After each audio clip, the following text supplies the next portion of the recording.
Okay, so I'm about to do a carburetor overhaul on this 15 horsepower Mercury. This one here is a 2-stroke. It is actually built in Japan by Tohatsu. It carries the same block as an 18 horsepower Tohatsu. So if you guys have a 9.9, a 15 or an 18 horsepower 2-stroke Tohatsu, this carburetor overhaul is very relevant for you guys as well. All right, let's get into it. So we need to remove this airbox first, and there are some rubber plugs which you need to just pry off, and there'll be some screws underneath those to remove the airbox. Okay, so there's not really any linkages, throttle linkages and stuff to remove on this carburetor. So we'll begin by just pulling this airbox off. So you have 2 Phillips screws under here to take the airbox off first.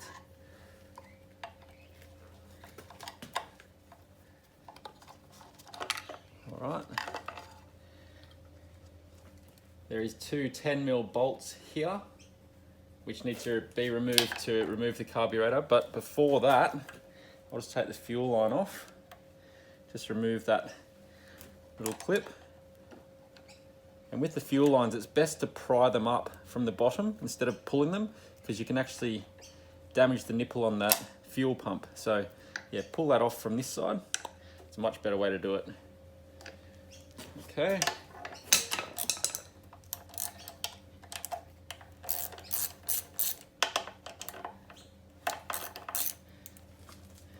Two 10mm bolts,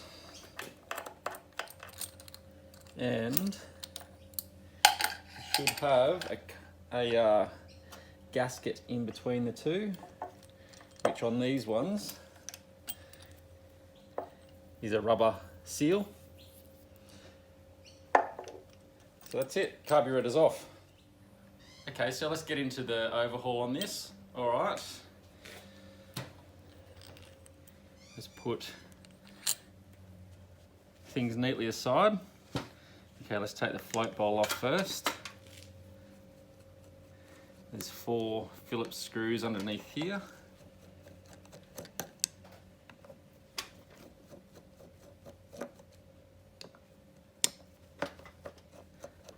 And under here we're going to have a float as well,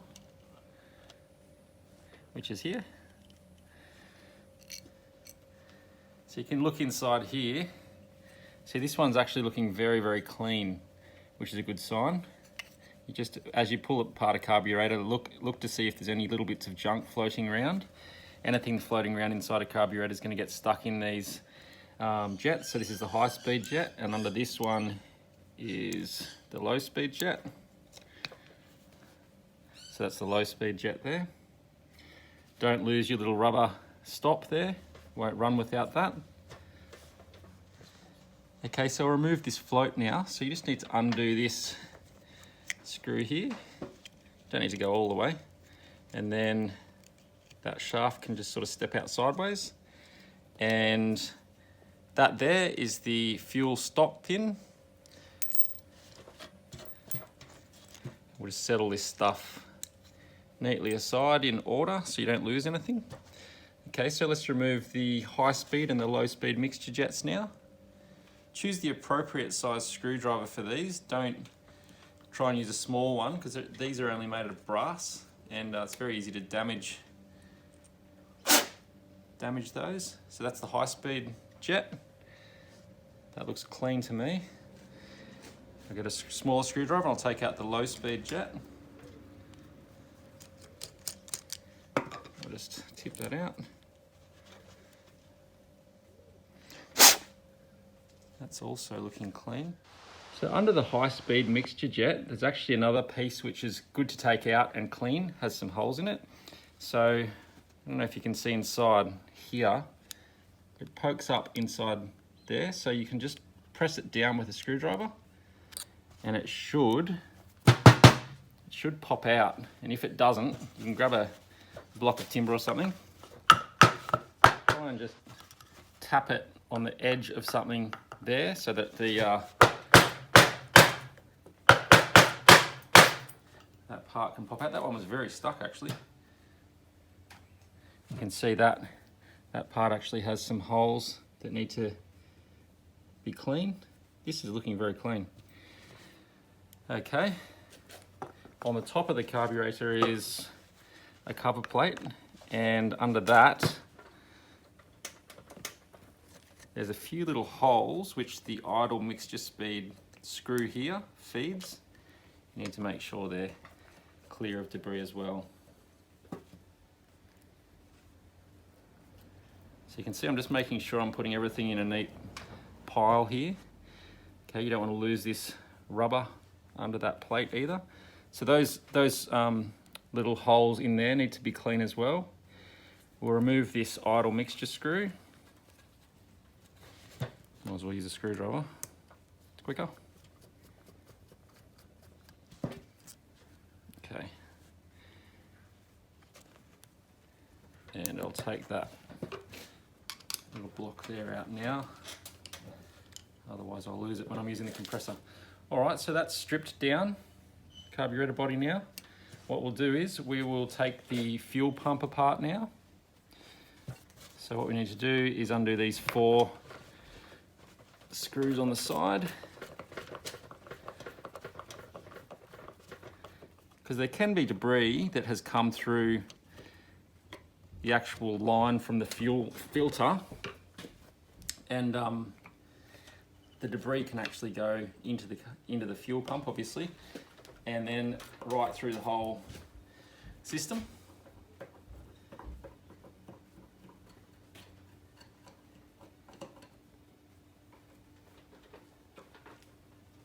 I'm gonna have to get a bigger screwdriver for that.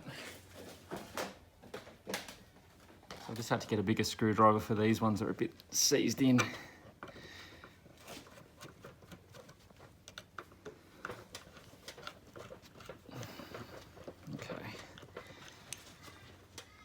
Good thing when you're pulling apart a fuel pump or anything like that to keep a thumb on the outside. Just sometimes there's a spring. You don't want to lose any parts inside stuff like this.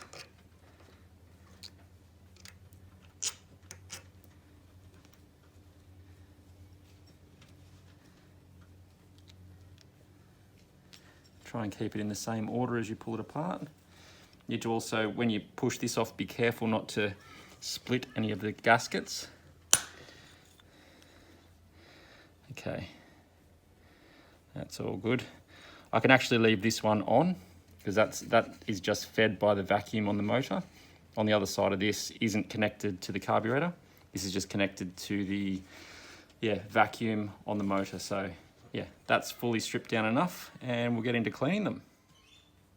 So now that that carburetor is fully disassembled, ready for a wash out and a clean, you can see I've laid all the parts out very neatly. It's important to just keep an eye on all your parts. Don't just have it in a big pile, big mess, but make sure you put it out neatly like this. So it's easier to put back together. A really good product too for cleaning out carburetors is this Throttle body Carbi cleaner, because it's got, they come with a thin squirting nozzle that you can actually shove right into all these openings and stuff, and make sure you can sort of see the product coming out, the exit and entry points. So this is an awesome product. Obviously this one's empty. Okay, so I've just got some straight unleaded fuel, clean fuel. I'll start by cleaning the carburetor body. Just give it a rinse in here. I've got a plastic syringe here. I'll just suck a little bit of fuel into that. This product here is better than doing this, but you can always do it this way and squirt it through any of the openings. You should be able to see it coming out the exit points. Just try and clear out any of the passages in the carburetor body.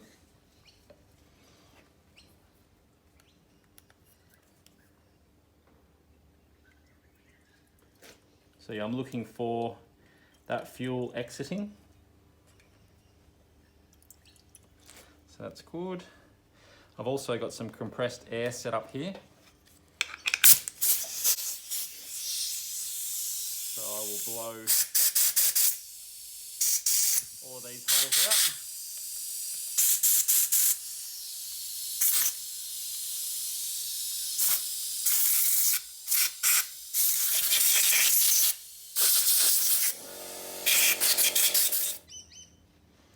Yeah, so just visually make sure that none of these little holes and stuff have any debris in them.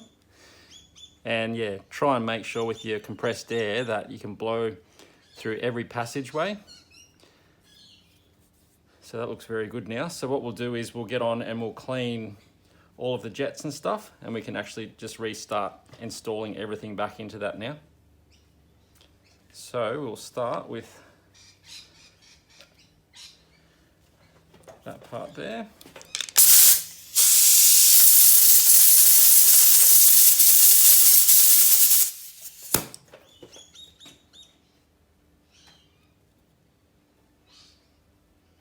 Everything looks clean.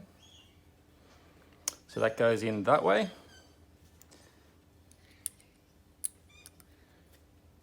And that sits underneath the high-speed mixture jet. So we'll do that next. That looks very clean. But yeah, we'll give it a clean anyway.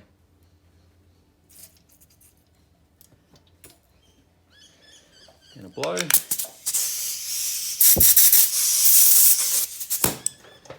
Make sure when you're blowing any of your jets out, you hold them tightly, obviously. Last thing you want to do is blow that across your garage and lose it.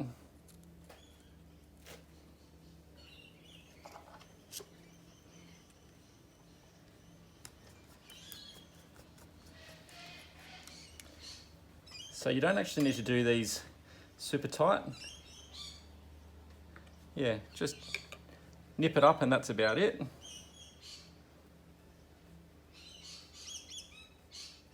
So it really does look very clean, all this whole carburetor.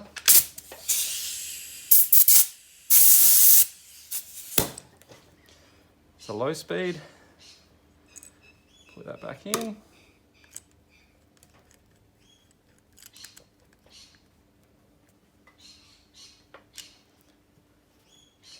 Just give that little rubber a wipe.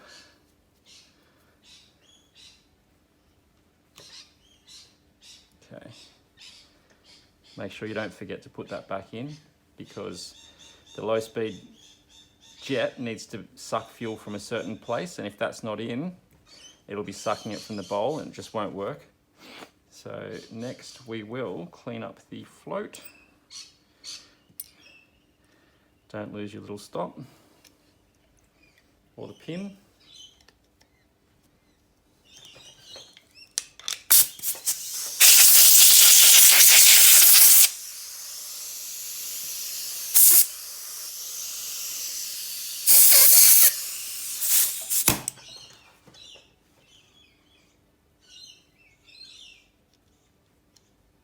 Okay.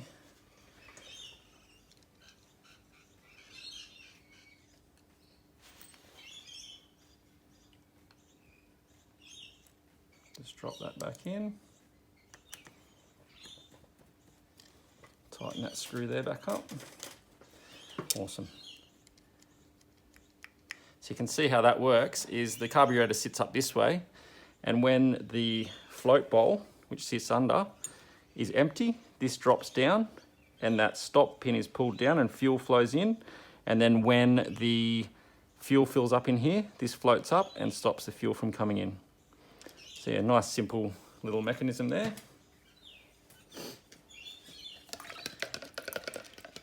So honestly, most carburetors are, very similar to this in outboards. So once you've got your hang of the way one works, pretty similar for all of them.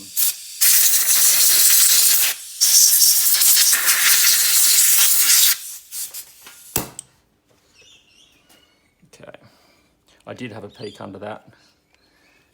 It is dirty in there, but I might give that a clean actually.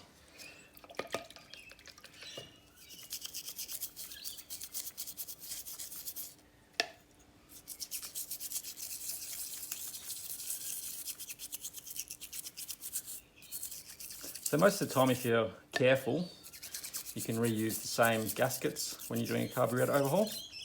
If you rip any gaskets at all, you do need to replace them.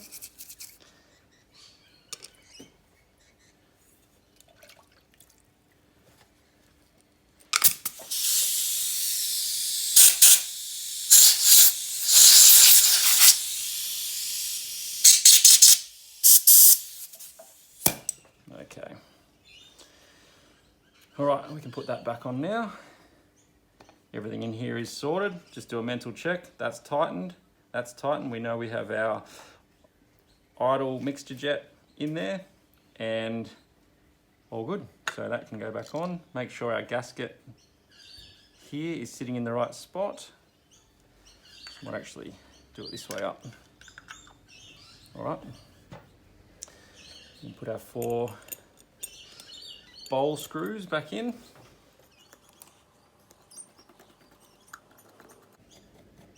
I like to just do them up until they're all touching before I tighten them down.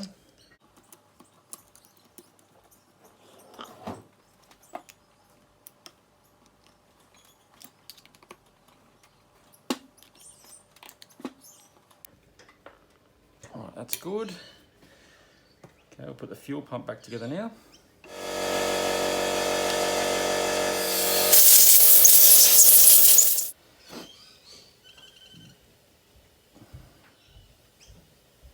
You can obviously see which way that went. Yeah, it's not that way, it's that way.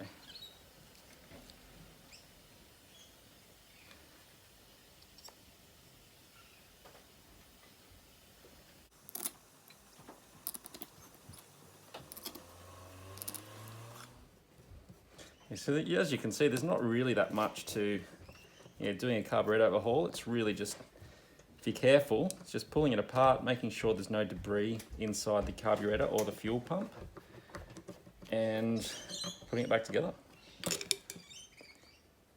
All right, I'll just tighten these up. The reason I'm changing to a flat blade here is they're not actually a Phillips head, they're a Japanese.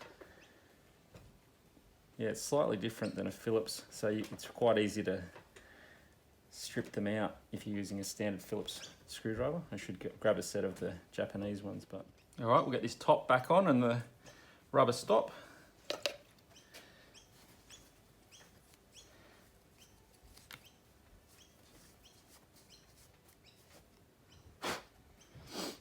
Okay, put that rubber back in there.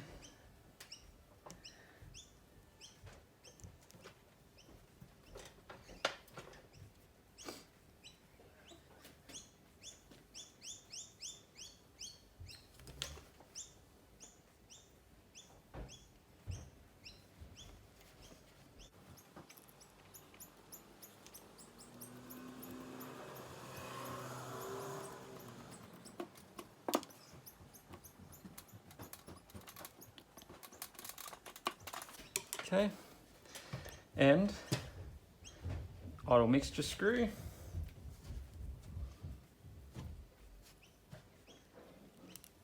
So a good place to start with the idle mixture screw on most outboards is just gently screw it in until it just touches. So that has just touched the bottom. So you don't want to tighten these up extremely tightly, because you can see on the end of it, it's got quite a small little cone shape, and that's only brass, so it's quite easily damaged, that end. So you do need to be a little bit careful and gentle with them. So like I said, just screw it in until it just seats.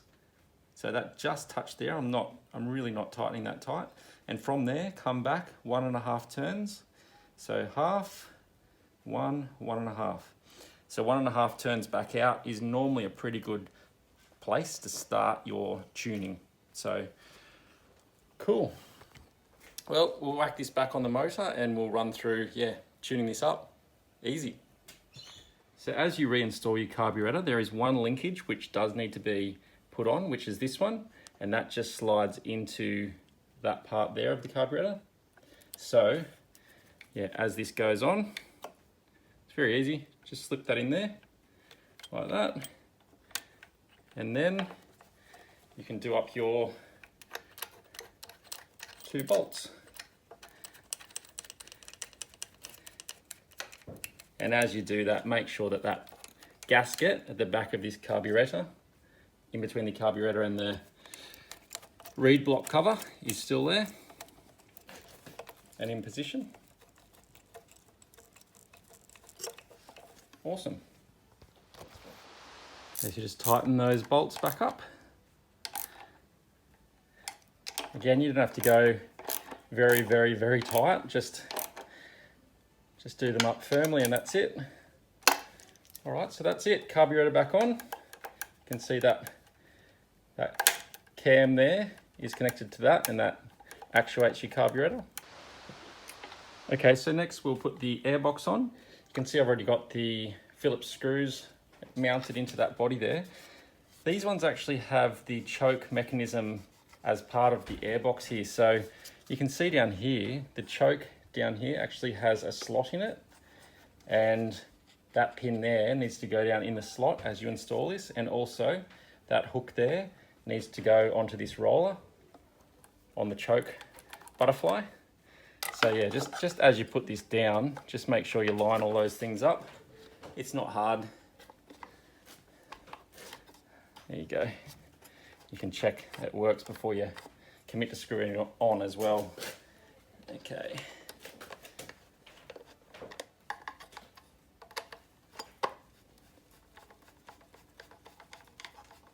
Make sure they're done up nicely. Cool. Okay, so we'll just put the fuel line back on, push that back in, and put the little retainer back in. All right.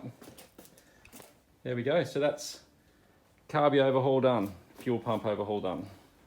All right, we'll get this thing in the tank and we'll tune it up.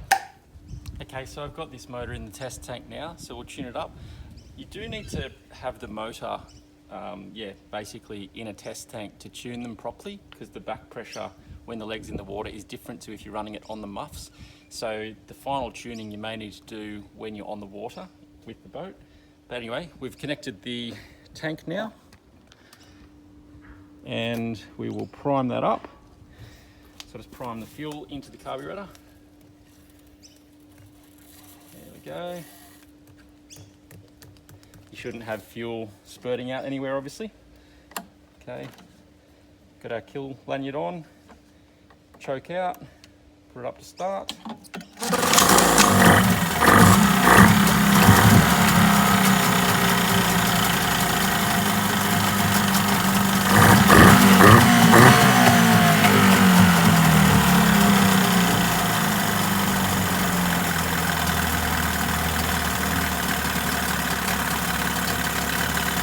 I'll just have a play with this idle mixture jet.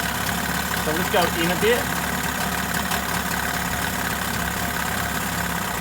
See, that's starting to stall. It'll come back out a bit.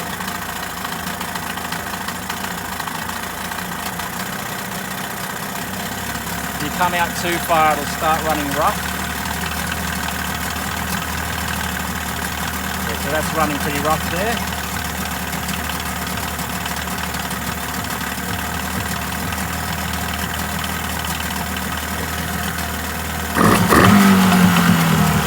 This one here is your idle speed, so if your motor's running, the idle's too low, you just need to wind this one up a bit, and that will raise your idle.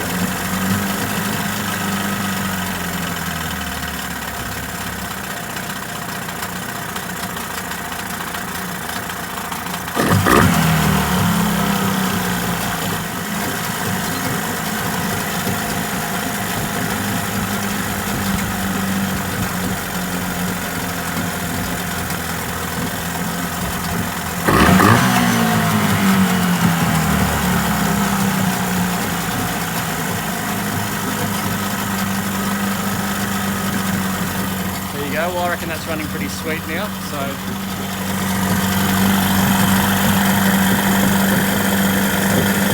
all good.